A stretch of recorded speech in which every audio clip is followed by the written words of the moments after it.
It's time for your daily LSU baseball update with Musso at the box. Now, Matt Musso. And welcome into another edition of Musso at the box.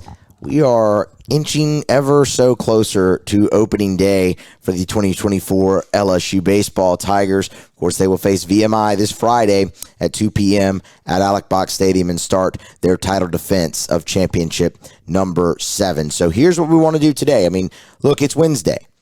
So we have today, tomorrow, and then Friday. Really today, tomorrow, and then it's game day, right? But today, we're going to take a look at the offense one final time. Put a little bit of a different spin on it.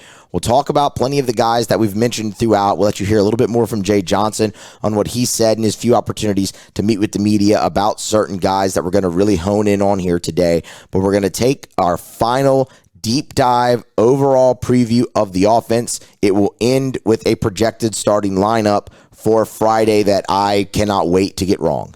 That's just how this works every single year. It's never cut and dry with Jay Johnson. You can watch the team, you can listen to him, you can talk to people around. You can do whatever. Think you have it figured out, and then it's just something completely different. So I can't wait to get that wrong. But everyone loves a projected lineup, so I'll give you one. And then tomorrow we'll do the very same thing with the pitching staff. On Thursday's show, we'll do one final real deep dive on the pitching staff, give you a projected starting rotation that, again, I cannot wait to get wrong. And then on Friday, we'll be previewing VMI and Central Arkansas. I mean, we've got 3 games to preview for you, Friday, Saturday, Sunday. Of course, they play Friday, Saturday, Sunday, Monday, but we'll obviously have a show next Monday, so we'll recap the weekend and preview that game. So, I mean, that's how we're going to structure everything going forward. Of course, again, remind you, get subscribed up to the YouTube channel if you haven't already. Musso at the Box, that's the name of the channel. Get subscribed, hit the bell. You'll get notified each time an episode posts. Channel's looking great. Very much appreciate all the support. And subscribe to the podcast on your podcast app, anywhere you get podcasts, Apple, Spotify, Google, wherever you get your podcasts, we're there, and we appreciate it. So get subscribed up. All right. The LSU offense. We've talked a lot about it because it is a massive, I don't want to say question mark, but because I think they're going to be very good. And I think most of us believe that Jay Johnson offenses in general, the track record, the sample size long enough that they're going to produce. I always throw out that quote from Jay. I believe it was in his intro press conference. If it wasn't that, it was in one of the very early press conferences of his tenure before a season started. That's honestly why I haven't gone and dug the cut-ups. I can't remember exactly where it was, but I remember what he said about his offenses, that there would never be a time where his players, or, I mean, in this case, he was talking about LSU, said our players will not know what to do at the plate. Like, there will never be a time where they don't know the situation, the approach for that situation, and what is expected of them. And so far through 2 years, that's been evident. Very, very evident. I think we can all agree on that. Now, they have had, for the last 2 years, a lot of veteran players to go into those slots. And, I mean, Dylan Cruz played a lot as a freshman, so he played every game as a freshman. So he was a veteran by the time Jay Johnson got here in Cruz's second year. Same thing for Tre Morgan, Jordan Thompson. All those guys really were veterans by their sophomore year. So you had that for 2 seasons, and now you don't. And I think when we've looked at this, we've talked a lot about it from a standpoint of guys we expect to take the next step this year, and not necessarily what LSU is losing. And when I say what they're losing, I don't mean they lost Dylan Cruz, the Golden Spikes Award winner, number 2 overall pick, arguably the greatest player in program history, going to have his number retired. That's not what I mean. I mean, as a cumulative, what they've lost. So we'll get into that a little bit. But getting back to kind of, having the faith in the Jay Johnson offense, I think that's why I hesitate to call it a question mark. Because, yeah, you might not have the veteran presence that you had, the last few years in the lineup for LSU, but you don't lack on talent. And I think we all know that. I think we all understand that. And I think that's why you get the confidence, because you don't lack on talent and you see the track record from this guy, not only at LSU, but at Arizona, at Nevada, wherever else he's been. His teams have always hit the baseball, and this team will as well. It just might take them a little bit longer. Look, on Monday's show, coming out of that scrimmage, I told you that I think they're ahead of schedule. And that's fine. I can sit here and tell you that. The fact of the matter is, we won't actually know that until they play another team, because they've been looking at LSU pitchers since the fall, except for two other instances where they played the scrimmage against ULL and the scrimmage against, I believe it was McNeese State this year. Outside of that, they've been facing their own guys and on a regimented schedule. Thatcher Hurd and Luke Holman are pitching that Friday. Javen Coleman and Cade Anderson are pitching that Sunday. You get into a rhythm. You've seen the stuff over and over again, and eventually the offense does catch up. In the fall, the pitching dominated. In the spring, or quote-unquote preseason, because if you're outside in Baton Rouge early this week, it doesn't feel like spring, but they've caught up, right? So, again, I can tell you that I think they're ahead of schedule, and I do think they are a little bit ahead of schedule. But it's still going to be a little bit of a work in progress. They still have to find the right combination to get there, and ultimately they will. And I think it could look a little different on offense this year, but you're still going to see a lot of the same hallmarks that you saw the last 2 years under Jay Johnson at LSU. So we're going to get into all of that.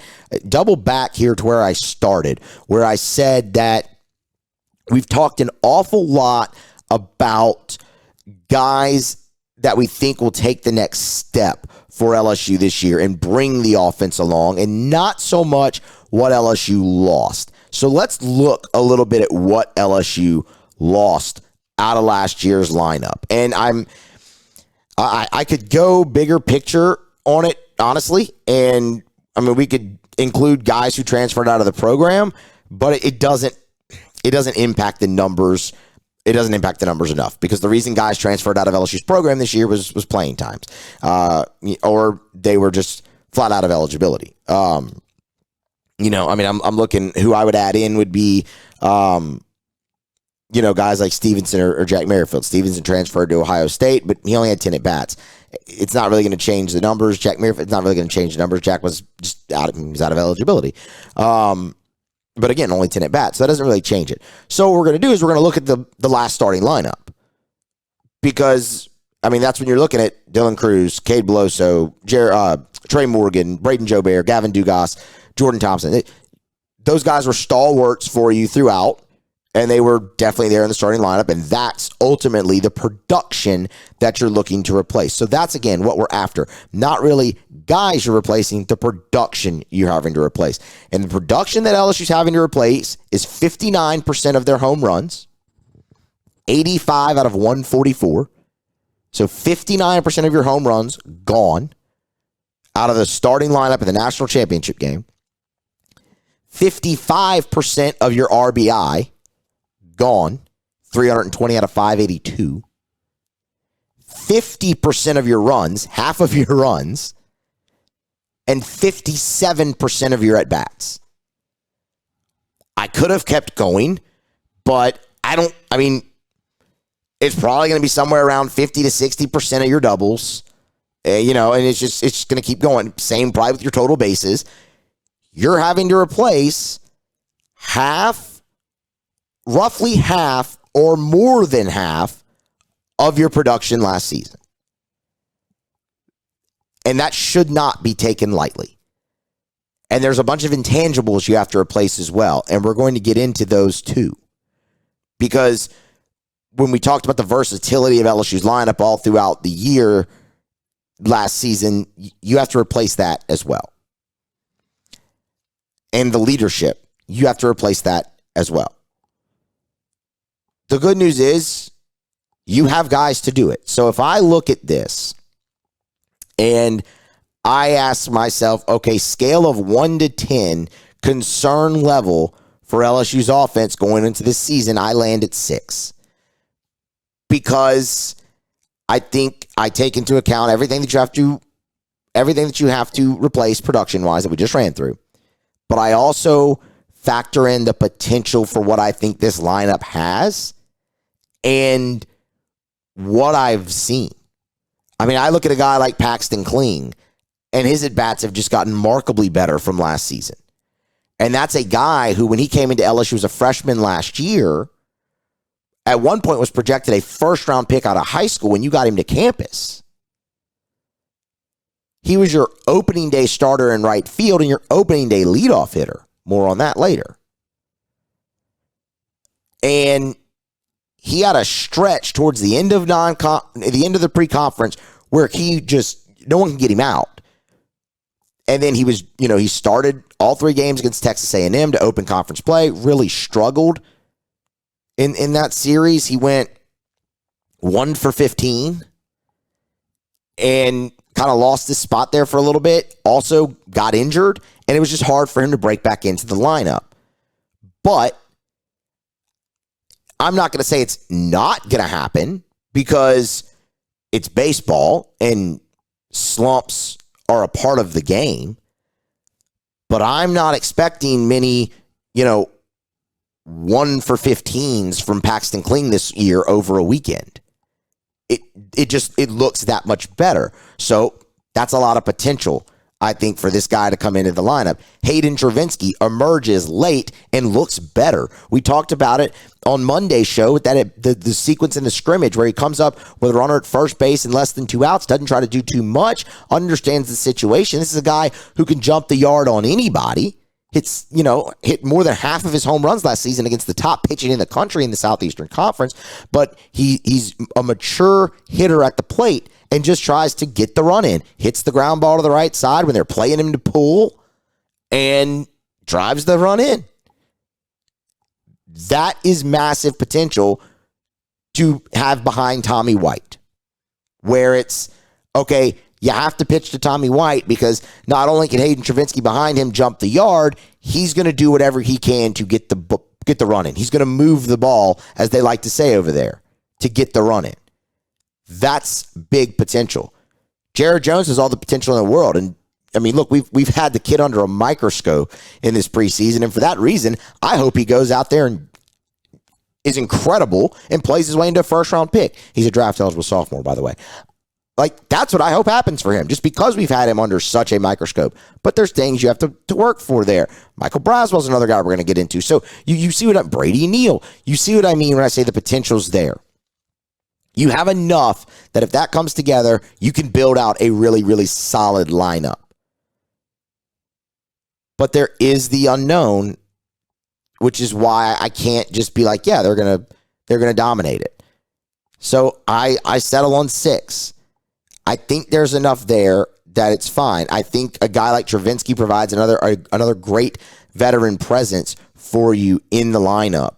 And I think the protection of Tommy White's huge. I think a guy like Josh Pearson provides a veteran presence for you in the lineup. A guy like Mac Bingham provides a veteran presence in the lineup. So while it's coming together, you still have that veteran core, Tommy White, that veteran core that can hopefully hold you above water. And that sounds so negative, and I don't mean that to sound negative. I'm not telling you LSU's going to go out here in the pre-conference and average like 4 runs a game. That's probably not going to happen. They're probably going to average about 8 or 9 because their pre-conference schedule is what it is. But it might not always look aesthetically pleasing like it did last year for them to get to that total. So that's what I mean. But you still have that veteran core to kind of keep you there. To keep you there while you figure out how to place the pieces around them. That's why I land on just 6 and not a higher concern level. And what I've mentioned multiple times already in this show, the trust level I have in a guy like Jay Johnson and Coach Wanaka to field a elite offensive team because they've done that their entire careers together. And I don't see why this year should be any different. All right, let's talk a little bit about the guys individually who are going to help you replace all of that production.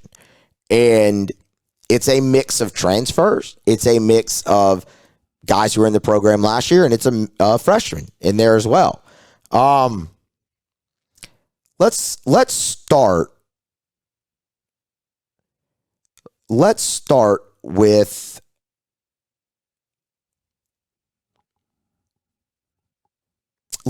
Jake Brown. Let's start with the freshman because I think everybody's really fired up for him.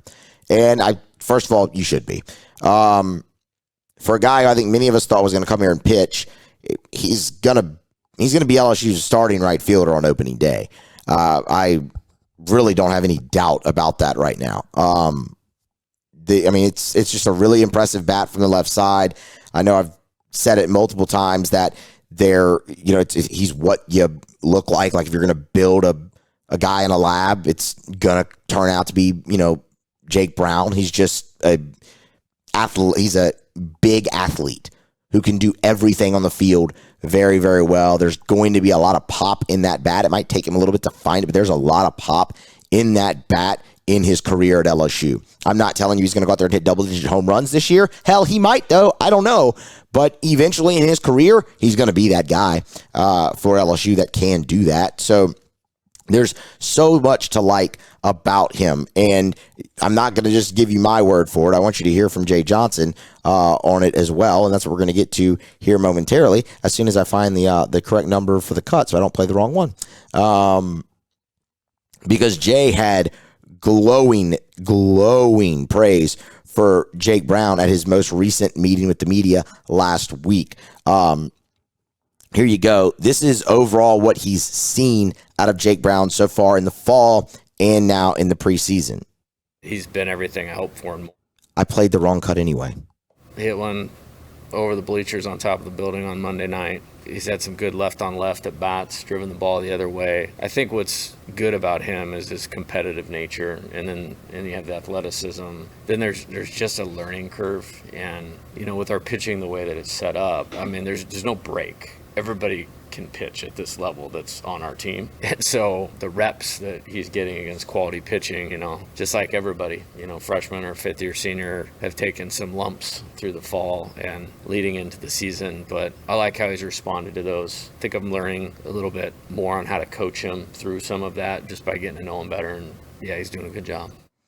So there's a couple things in there that really stand out. Number one, he highlights the power at the very beginning where he says, well, in our last game, he hit one over the bleachers and right and onto the roof of the building out there, which, yeah, that's significant if you're going to drive the ball there.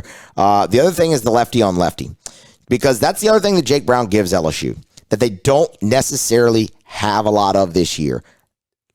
And it's a stark difference from the lineup last year. LSU is not nearly as left-handed heavy in the batting order as they were. Jay Johnson likes to be able to really alternate lefty-righty, lefty-righty. It just keeps a pitcher very uncomfortable no matter what hand they're throwing with out there. LSU doesn't really have that luxury this year. Look at last year's lineup, and you look at the left-handed hitters you had.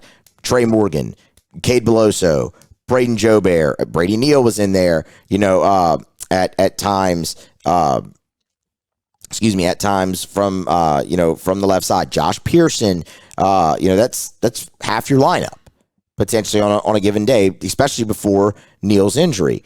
You don't have that now. I can look at right now the projected lineup that I have written down to give out at the end of this show, and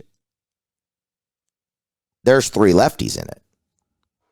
Jake Brown gives you a left-handed bat option that they need in the lineup. And as Jay said, he's comfortable having him in there, right-handed pitcher or left-handed pitcher. And obviously that's massive because, in college baseball, you'll often see, that hamper a guy out of the lineup, that'll force a guy out of the lineup. That doesn't look like it's going to be the case with Jake Brown. And Jay was asked why he's comfortable with Brown facing the left-handed pitcher, like what has he seen from him that's made him comfortable in having him in there? Yeah, I'm comfortable. I think he just does a good job. He's got great hand-eye, and he's got great bat speed because he's so explosive, such an explosive athlete. And when you have that combo, you make good early decisions because you're picking up the ball, and you can afford to make late decisions. That's what makes Tommy so special. That's what made Dylan so special. And I think he has some of that. Maybe not to the degree of the raw strength or power yet, but the explosive athlete to move his body, to move his bat, he can make late decisions, and that helps you with that breaking ball that's moving away from you. Can certainly react to a fastball, hit it to all parts of the field. So not a finished product by any means, and he's just got the mindset, the talent, and the work ethic to get to where he's going to need to go. I'm fired up to see him play for LSU this year because I think he's going to have a monster year. When you really hear the ability, the athleticism to make a late decision, the hand-eye to make a late decision, the ability to use all fields, and that is the prototype. I mean, it just is. I mean, that's what Jake Brown is set up to be, and it's very, very exciting. He's not only gonna hit in this order, he's gonna hit very early in this order, I do believe, because that's where they've had him all throughout the scrimmages and whatnot. And I don't see why you would change it if he's having success there. Love that he's already had to take some of his lumps, like Jay said in one of those earlier cuts, and how he's persevered through it. He's mentally tough as well. It very much feels like that. So Jake Brown is going to be a very important piece for LSU, albeit as a freshman. When we look at a couple of the transfers that I want to touch on as well, I mean, look, we talked a lot about Mac Bingham on Monday. He's just been hitting the cover off the ball, and to have him as a veteran presence, where I think he's probably going to be in the middle of that lineup, middle to bottom third of that lineup early on in the season, is huge. So I just want to kind of throw him out there again. We'll talk a little bit more about him when we give out the projected lineup. And then Michael Braswell. Look, this has been the whole conversation around Braswell is could he improve at the plate? And you knew what you could get from him in the field, and I think they're even a little bit surprised and encouraged because it's been a little bit better than I think they already thought. And I mean, he's fielded every ball I've seen hit to him cleanly and easily. So I mean, there's that part of it as well, the defense. But the offense has really come a long way, and Jay Johnson talked a little bit about that last week as well. First, just some glowing praise he had on Michael Braswell. He's been everything I hoped for and more in regard to that, and what I mean by it is a first-year player uses his voice on the field really well, and he's playing like an experienced player, which is great, and he makes everybody else around him better. He's been very solid defensively, and then offensively just deserves a lot of credit. He's put in a lot of work, and we've changed a lot, and he's adapted to it and is having a lot of success. In their final preseason scrimmage they had on Monday afternoon, Michael Braswell went 3 for 3 with a home run. That's a great way to punctuate your preseason. 3 for 3 with the home run. What Jay touched on there in the middle of that cut, first of all, saying he's been everything everything I thought he would be and more, is just more glowing praise. You remember a few shows ago we played a cut with Jay talking about Michael Braswell where he said he's here because I want him here. That's a huge endorsement. Been everything I wanted him to be and more. That's a huge endorsement. And the work ethic really stands out. The vocalness Jay talked about, he's great on the field. That helps you replace the leadership that we were talking about in this lineup that you lost from last year. And I mean, you know, guys like Cade Beloso, guys like Gavin Dugas, a guy, yeah, sure, Dylan Cruz, Jordan Thompson, but those veteran guys that know what it takes to win. Michael Braswell could potentially help you replace that from a leadership standpoint. Now, at the very end of that cut, you heard Jay talk about he's put in a lot of work offensively. We changed a lot, and he's responded well to it. Well, here's more from Jay Johnson on Braswell's development at the plate. First off, it's credit to Michael for just being coachable. We needed to do some things differently in the weight room for him, and we did that. Coach McMillan's done a good job there. And then that allowed him to change kind of how he moves mechanically, and then we put in a ton of work on that. And he came in with a pretty good feel for approach, but has refined that even more through what we do. And you put all of those things together along with the experience, he's made a significant jump. He's a guy that is not going to drive the ball out of the yard, 12, 13, 14 times this year, but you also don't need him to be that. What I do think he is, and it goes into kind of something what Jay said there, is he already came to LSU with a good understanding of approach, and that's a slippery word to use in baseball sometimes, but because of that, and then to hear Jay say he refined it, Michael Browse was a guy who could probably hit just about anywhere in the lineup for you if you needed that. He can be a very interchangeable piece in certain spots, which is going to be massive because, again, you have that veteran core, but you're trying to figure out kind of where they all fit. Getting into some of that veteran core, Josh Pearson is certainly a guy that stands out. Tommy White, certainly a guy that stands out. I'm not going to go that deep into Tommy White. I think we all know what he is. He is arguably the best hitter in college baseball. I mean, a guy who hits for that type of power that he does, but also the average. 24 homers is great. 374 average? That's insane. Sprays the ball to all parts of the field. Like, we know what Tommy White is. What you have to do is figure out how to maximize him by putting others around him to where he's not pitched around all year. That's the main thing there, but he's part of that veteran core as well. A guy like Hayden Travinski. But I want to settle in a little bit more on Pearson because we've talked a lot about him too, and the lead up to the season that he's had, and it's been a very impressive one. At that. So Jay was asked because last season in fall and in the preseason, Pearson didn't hit the ball.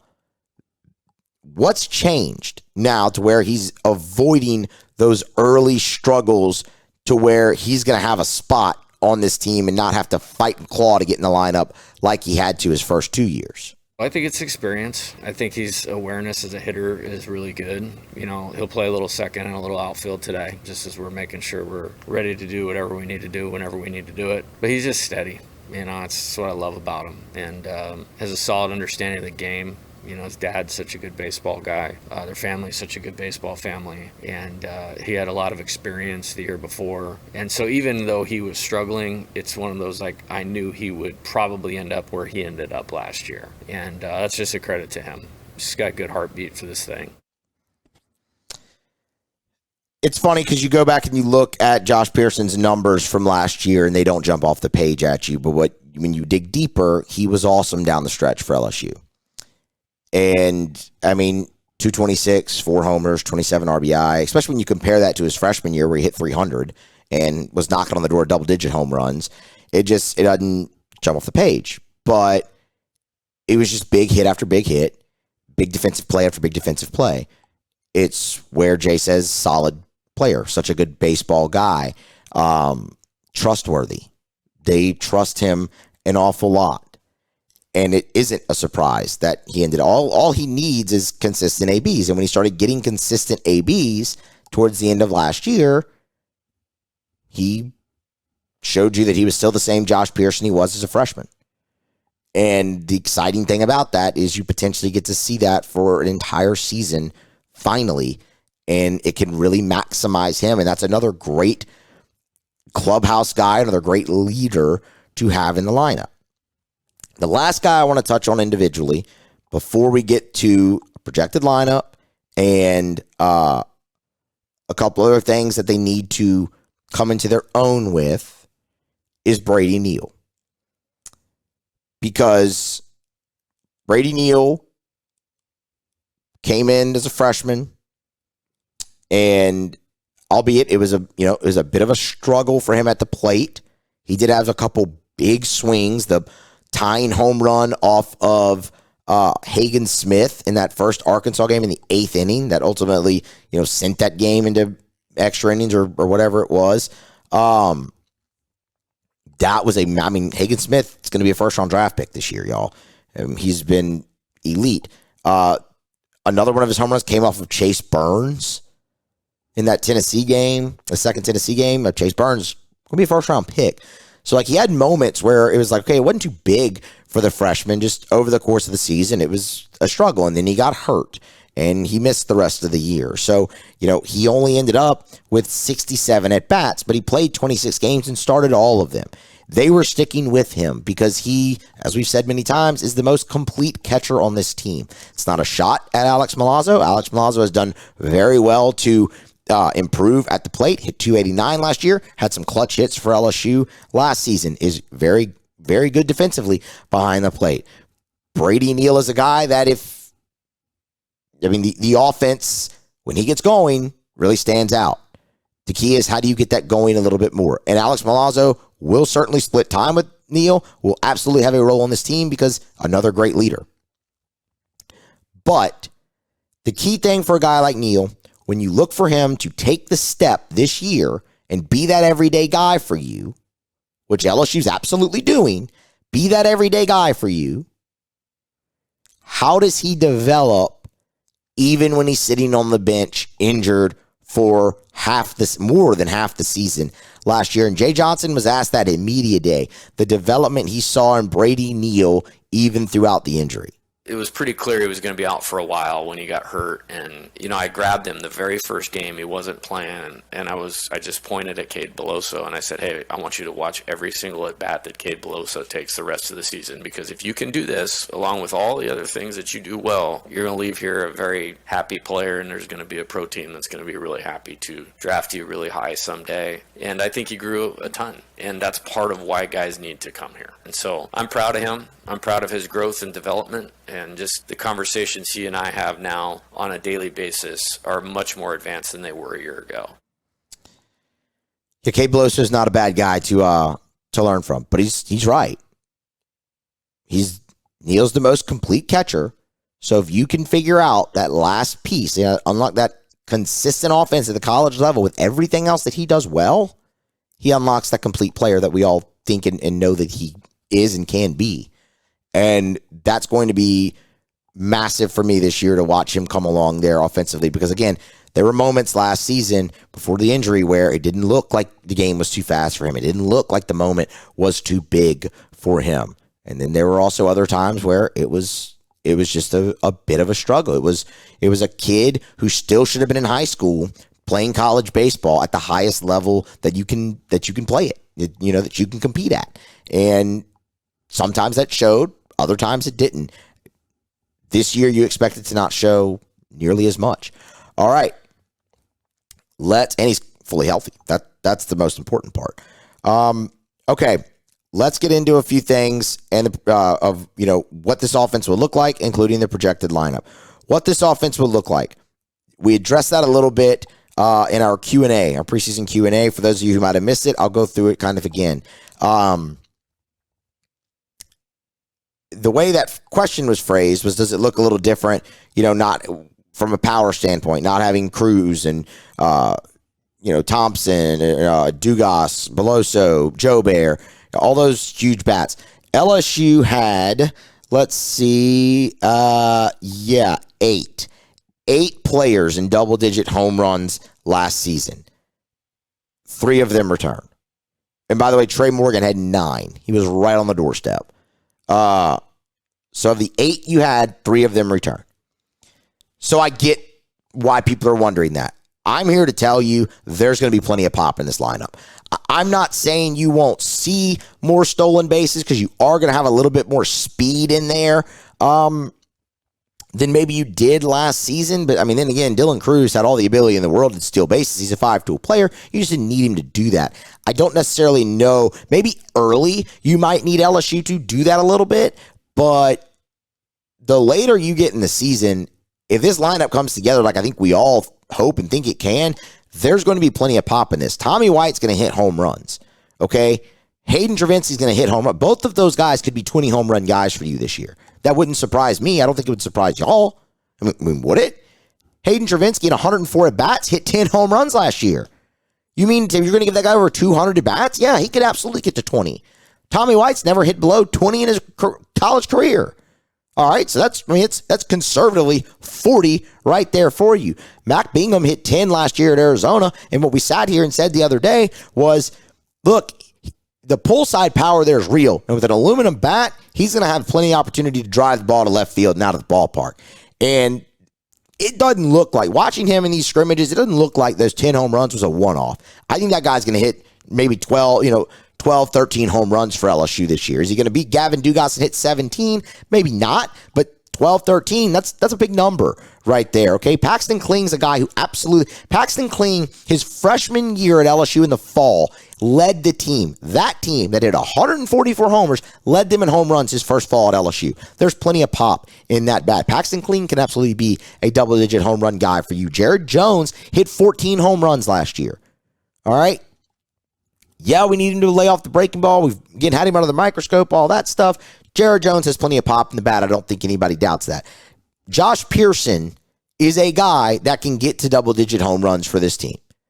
You might not have, 1, 2, 3, 4, 5, 6 guys over 14 home runs like you did last year, but you could easily have 6 guys over 10 or 11.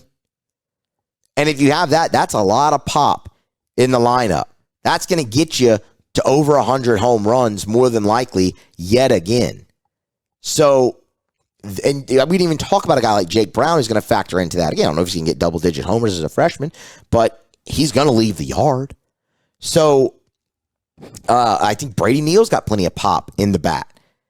It's there throughout the lineup, and I think it's going to show itself throughout the season. And I think they, once again, clear 100 homers. So, sure, could you see a little bit difference there? Maybe a few more stolen bases here or there. Maybe a little bit more. Maybe. But the fact is, they're going to hit doubles. They're going to hit homers again this season. That's my expectation, and it's from what I've seen from them. There's a lot of balls heading towards the gap. There's a lot of balls heading down towards the line. They're going to have plenty of pop in the lineup. The thing that is most interesting, and it goes into, once again, them kind of building it around everybody, is how many guys on this team can step up and get the big hit. Because when we talk so much about the versatility of last year's club, we talked a lot about, them scoring in so many different ways. A massive part of that was multiple guys getting the big hit when you needed it. Multiple guys getting the big hit when you needed it. Whether it was Jordan Thompson throughout the season, the Tennessee game really stands out there. Whether it was Cade Beloso throughout the season, game 1 against Florida really stands out there. Tommy White, a pick. Ole Miss, the grand slam, walk-off homer against Wake Forest. I mean, we keep going. Gavin Dugas, numerous times, came up with a big hit when you needed it for LSU. The big home run, 2-run homer he had against Tennessee stands out in that first game off Dolander. Josh Pearson, the pinch hit home run against Georgia. All throughout that lineup. We didn't even mention Dylan Cruz. All throughout that lineup. Guys got the big hit time and time again when you needed it. Jared Jones. Those two home runs he had against Kentucky to take that rubber match in that series in the regular season. All throughout that lineup. Do you have that this year? That's going to be big. Can a guy like Michael Braswell end up being a guy who can get you a big hit whenever you need it? Right? Paxton Kling. Hayden Travinski did it numerous times for you last year. Can he do it again this year? That's going to be massive for this team. All right. That's something I definitely want to look at. All right. Let's get into this projected lineup because I'm running late here and we got to blow through this. Here's how I think they line it up for you, LSU. I think Paxton Kling's going to lead off. He was your opening day leadoff hitter last year. Led off for you 7 times. 7 times last year. LSU had a 6-1 record in those games that Kling led off. The numbers aren't going to blow you away. It was 178. But when you look at him, he's got great speed. He's got good power, who can lead off with a home run in a game, get you started there. So you like those two things. And as I said, the at-bats really look like they've taken a jump. I think Kling does that. If it's not Kling, I love a guy like Josh Pearson in the leadoff spot. He hit 363 leadoff as a freshman, hit 250 leadoff last year, but it was only in a 3-game sample size, very small. Give him more at-bats there, he's going to do fine. But ultimately, I think it's Paxton Kling. Hitting second, I think they'll have Jake Brown there for all the reasons we've said. That's where I've seen him most in these scrimmages. He's normally been in the 2-hole. He looks comfortable there. It gives you an opportunity, 1, 2, 3, to alternate righty-lefty, which they like to do. 3 is Tommy White. It has to be. Number 4 is where you find the protection for him. Like I've said many times, I think Hayden Travinski gets the first crack at that, so I'll slot Travinski in there for all the reasons we talked about in this show and others. The power, the mature ability at the plate to just get the job done. All of that forces you to pitch to Tommy White. But the other thing is you need protection for Hayden Travinski. Right now, the hottest hitter on the team, I think, is Mac Bingham. So let's throw him in the 5-hole. Pop in the bat, veteran presence, played 4 years of college baseball in a really good league in the pack.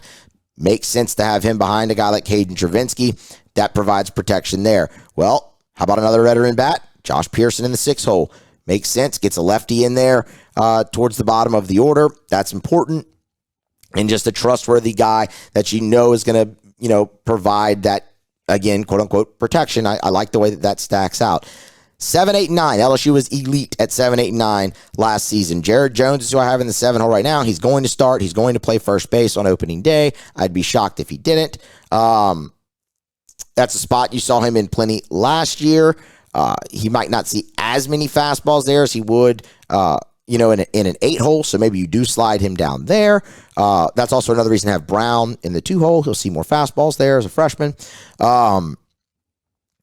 But it's a spot for Jones. You can really interchange these next two. Michael Braswell's who I have in the 8-hole. If you want to get Jones a few more fastballs, you move him down, fine. But I have him 7 here, and then Braswell 8, and that's, again, what we talked about. I think Braswell's a guy who can hit in multiple different spots in your lineup. And then Brady Neal. I like the idea of Brady Neal potentially becoming a second leadoff guy for you there in the 9-hole. And it when you look at it, it would alternate your lefty-righty. If you have 9, 1, and 2 due up, you end up, Neal, lefty, Kling, righty, Brown, lefty. And then if they reach, Tommy White, righty. So it gives you that alternation. You have to be able to find it in certain places throughout the lineup when you just don't have the sheer number of left-handed bats that anyone expects to be in there. So we'll run through it one more time. Kling, Brown, White, Travinski, Bingham, Pearson, Jones, Braswell, Neal. That's my projected lineup. It will not be correct.